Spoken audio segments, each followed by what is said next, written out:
Want to profit even when Ethereum takes a nosedive?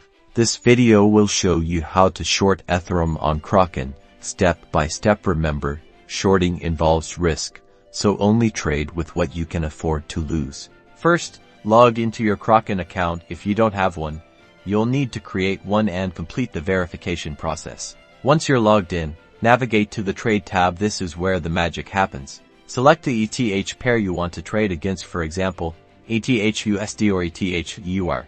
Now, make sure you select the sell option, as we're betting against Ethereum's price.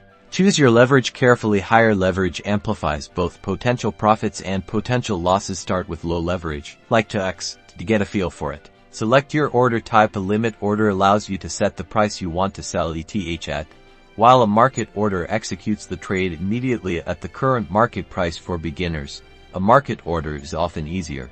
Crucially, set a stop-loss order. This automatically closes your position if the price rises to a certain level, limiting your losses. Enter the price at which you want your stop-loss to trigger. Enter the amount of ETH you want to short. Be mindful of your account balance and chosen leverage. Double-check all the details: order type, price, amount, leverage, and stop-loss, then click Sell. A confirmation screen will appear. Review it one last time and confirm the order. You can monitor your open position under the Positions tab. Remember to keep an eye on the market and adjust your stop-loss if needed. Good luck, and trade responsibly.